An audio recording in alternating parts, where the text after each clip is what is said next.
bavandimwe muneze amatwi muri uyu mwanya mwiza w'ijambo ry'Imana. Nagira ngo mbere tuganira ijambo ry'Imana tubanze dusenge. Nyagasani Imana yacu, turagushimiye mu izina rya Kristo Yesu. Turagushimiye kuko wabanye natwe, turagushimiye kuko waturinze.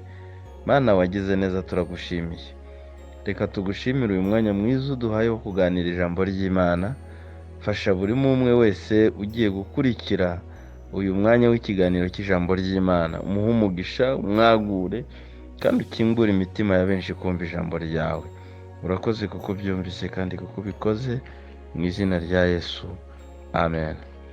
Nshuti muvandimwe unkurikiye uyu mwanya, nagira ngo dusangire ijambo ry'Imana dusanga mu rwandiko Pawulo yandikiye Abaroma, igice cya 5 turasoma uriya murongo wa 3 turaza kugeza ku murongo wa 5.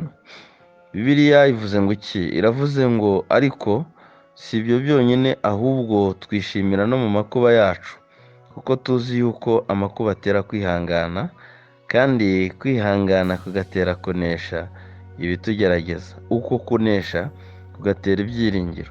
Bene ibyo byiringiro ntibidukoze isoni, kuko urukundo rw'Imana rwasabye mu mitima yacu kubw'umwuka wera twahawe. Imana ishimwe.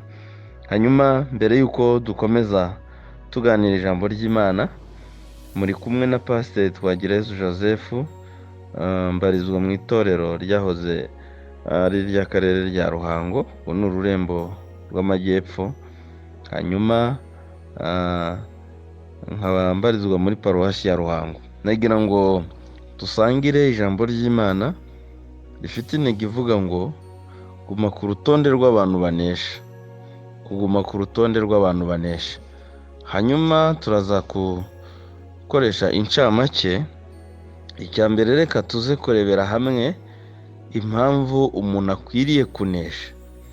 Icya kabiri, turaza kurebera hamwe ibintu umuntu unesha azahabwa. Icya gatatu, n'ubundi turaza kugaruka dusenga Imana kuri ririya jambo n'ubundi twatangiraho rivuga ngo ugomba kuguma ku rutonde rw'abantu banesha. Turaza gusenga dusaba Imana kuduha imbaraga zo kunesha. Hanyuma tudatinze, dusomye ijambo ry'Imana ritubwiye ngo ariko si ibyo byonyine, twishimira no mu makuba yacu, kuko tuzi ko amakuba atera kwihangana. Kwihangana nako kugatera kunesha ibitugerageza. Hanyuma uko kunesha ntabwo kujya kudukoza isoni.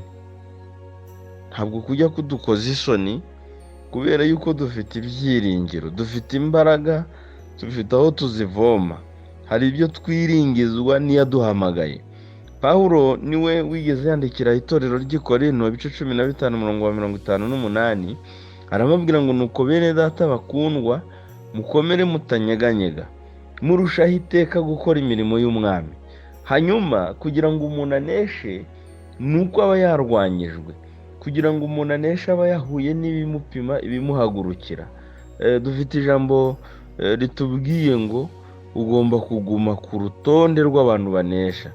Bibiliya itubwira kuri Yozefu buryo ki amaze guhabwa amasezerano yahuye n'urugamba ruturutse kuri bene se. Yozefu aranesha, ahura n'urugamba ruturutse ku banyamahanga. Yozefu aranesha, ahura n'urugamba ruturutse ku mugore wa Potifaro. Yozefu aranesha. Tubona ko mu gihe cyo kurwana kwa Yozefu yaranesheje. Biza kugaragazwa n'iki? Urugamba rwa nyuma, naho bene se bamusanga, aza kumenya ko ari bo. Baraganira. Ise amaze gupfa, baramubwira bati mukuri Isiraheli atarapfa yavuze gutya. Batangira ko mwikundishaho, ariko arababwira ati mwikwigora, biriya byose byabayeho, Imana yagira ngo ibizanishe ibyiza biriho. Reka nkubwire rero ko mu rugamba, mu ntambaro urwana nazo, impamvu ugomba kunesha nuko nyuma yo kurwana hagomba kugaragara uko warwanye. Hagomba kugaragara nimba wanesheje cyangwa waneshejwe. Tubona ko ba Daniyeli nabo bahuye n'urugamba hari i Babuloni. Babuloni, ariko baranesha, bakomera ku Mana yabo, barakomeza barihangana baranesha. Pawulo yavuze ngo iki? Yavuze ngo si ibyo byonyine, twishimira no mu makuba yacu, kuko tuzi ko amakuba atera kwihangana, kwihangana kugatera kunesha ibitugerageza, uko kunesha nako kugatera ibyiringiro. Bene ibyo byiringiro ntabwo bijya bidukoza isoni, kuko urukundo rw'Imana rwasabye mu mitima yacu kubw'Umwuka Wera twahawe. Haleluya! Imana ishimwe, Imana ishimwe. Hanyuma tudatinze, twagenda turebera hamwe abantu banesheje muri Bibiliya benshi, ariko kuko muzi ko dufite igihe gitoya, reka tugere ku ngingo ya kabiri ivuga ngo umuntu unesha azahabwa iki. Turaza kwifashisha kiriya gitabo cy'ibyahishuwe. Muzi ko igitabo cy'ibyahishuwe kigira ubutumwa bwahawe amatorero agera muri 7, harimo Efeso, Simuruna, Perugamu, Tuwatira, Sarudi, Filadelfiya na Worodokiya. Hanyuma mu ubu butumwa bagiye bahabwa, Bibiliya igenda igaragaza ko iri jambo ryo kunesha kuri buri rwandiko, kuri buri torero ryagendaga rigarukirana. Natekereje ku bintu umuntu unesha azahabwa, reka nze kuvugaho 7, hanyuma tuze kurezima kugira ngo tuze gusenga Imana. Tudatinze, icya mbere umuntu unesha azahabwa, umuntu unesha, navuze ko cya kabiri turi burebere hamwe umuntu unesha ibintu azahabwa. Umuntu unesha azahabwa kurya ku mbuto z'igiti cy'ubugingo kiri muri paradizo y'Imana. Umuntu unesha, umuntu ugumye ku rutonde rwo kunesha, azahabwa kurya ku mbuto z'igiti cy'ubugingo kiri muri paradizo y'Imana. Hanyuma icya kabiri, umuntu unesha ntacyo azatwarwa n'urupfu rwa kabiri.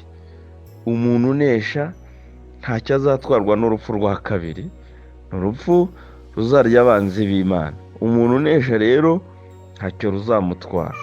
Hanyuma icya gatatu, umuntu unesha, aleluya, Imana ishimwe, Imana ishimwe kandi gushoboze kunesha, nanjye nshoboze kunesha.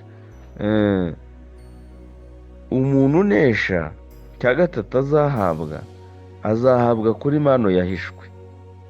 Umuntu unesha ahishiwe mano mu ijuru. Umuntu unesha azahabwa kuri mano yahishwe yo mu ijuru. Hari impano ijuru rimuhishiye, hari impano abantu banesha duhishiwe. Hanyuma icya kane, umuntu unesha azahabwa ibuye ryanditsweho izina rye. Iri zina ntabwo rizaba rizwi n'umuntu wese, ngo keretse uwo umuntu azashaka kuribwira. Umuntu unesha, umugabo unesha, umugore unesha, umusore unesha, umukobwa unesha, azahabwa ibuye ryanditsweho izina rye. Iri zina ntabwo rizaba rizwi n'umuntu wese, keretse uwo umuntu azashaka kuribwira. Imana igushoboze kunesha kandi nanjye nshoboze kunesha. Icya gatanu, umuntu unesha ngo azambikwa imyenda yera. Umuntu unesha abikiwe imyenda yera azambikwa tugeze mu ijuru, kandi iyi myenda ntizandura. Nkwibutse yuko umuntu unesha azambikwa imyenda yera, azambikwa imyenda itagicuyuka, itagisaza tugeze mu ijuru. Haleluya, haleluya, haleluya.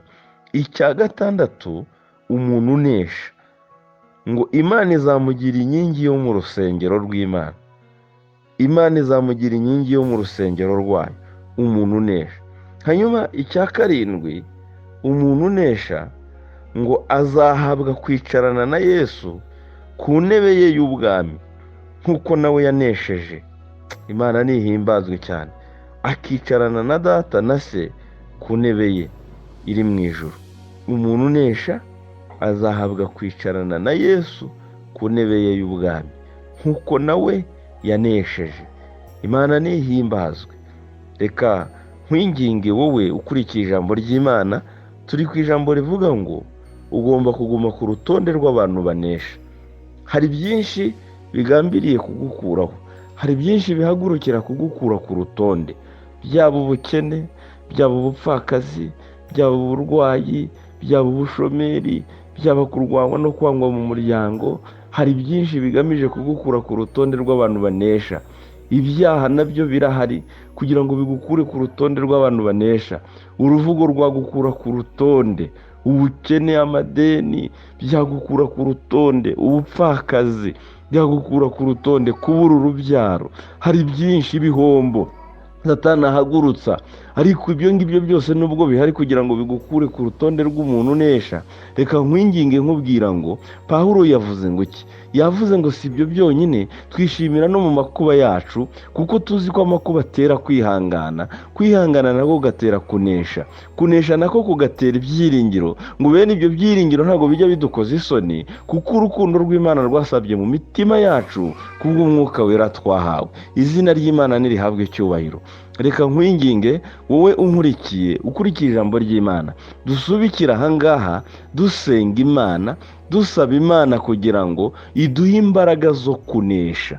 Ugomba kuguma ku rutonde rw'abantu banesha. Uko byagenda kose, isi yaguhagurukira, abadayimoni baguhagurukira, shitani yaguhagurukira, ubuzima bugoye bwaguhagurukira.